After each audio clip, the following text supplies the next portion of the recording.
Hello, नमस्कार मंडळी. मी पुन्हा आली एक छोटंसं पॉडकास्ट घेऊन. Quick podcast, quick update. तर ही कॉमेंट बघून घ्या, म्हणजे या दोन्ही कॉमेंट बघून घ्या आणि मग आपण पुढचं बोलूया.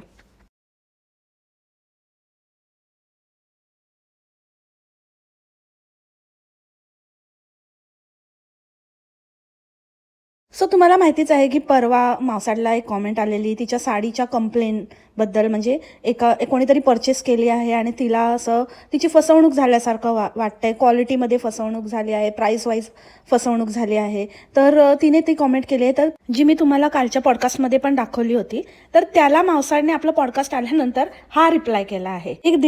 पूर्ण एक दिवस तिला त्याची काही माहिती पण नव्हती, अशी काही कॉमेंट आली आहे. पॉडकास्ट मात्र लगेच आल्या आल्या ऐकलं आणि लगेच तिकडे पळाली. म्हणजे मला वाटतं पॉडकास्ट तिथेच त्या क्षणी थांबवलं असेल, पॉज केलं असेल आणि पहिले भांडायला गेली असेल. तर तिथे जाऊन एवढा मोठा निबंध लिहून आली. आता यामध्ये सगळ्यात पहिली जी लाईन आहे त्यामध्ये मावसाड म्हणते, तुम्हाला साडीचा इश्यू झाला असेल तर तुम्ही ते कन्सर्न त्या पेजवर बोलायला पाहिजे. खरं सांगायचं तर या अख्ख्या निबंधात मला ती लाईन पटली होती. आणि तसं मी एका आपल्या ताईंशी माझं बोलणं झालं, त्याच्याबद्दल मी त्यांना बोलली पण, की ते मात्र बरोबर आहे. म्हणजे त्या व्यक्तीला जर कन्सर्न आहे तर तिने त्या पेजवर बोलायला पाहिजे होतं, कॉमेंटमध्ये का बोलते.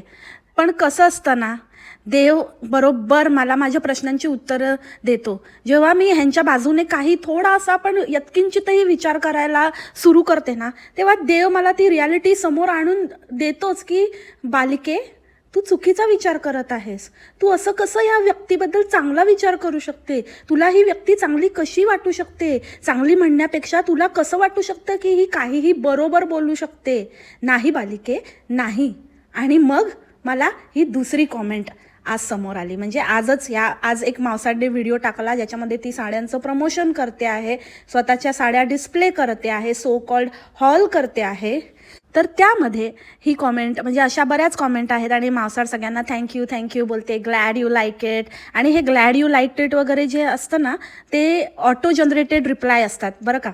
हे हिला काही भारी इंग्लिश वगैरे येत नाही आहे. हे वायटीच्या भरोशावर, AIच्या भरोशावर हे रिप्लाय देणं चाललंय.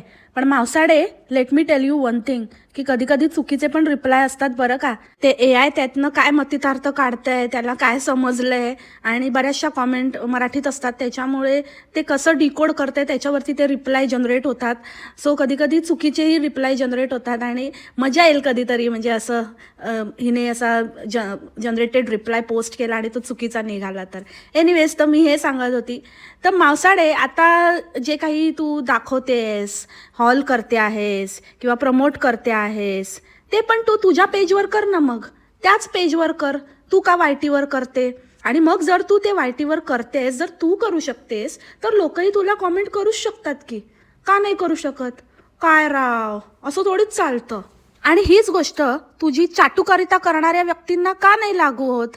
आता तुला ह्यांच्या बाबतीत असं का नाही वाटत आहे की खरंच त्यांनी साडी घेतली आहे का नाही घेतली आहे, की ते खरंच बोलतायत की नाही बोलत आहे? जस्ट बिकॉज ते तुला चांगलं म्हणतायत, तुझी तारीफ करतायत, तुझ्या मालाची तारीफ करतायत, तुझ्या धंद्याची तारीफ करतायत, तर ते खरे आहेत.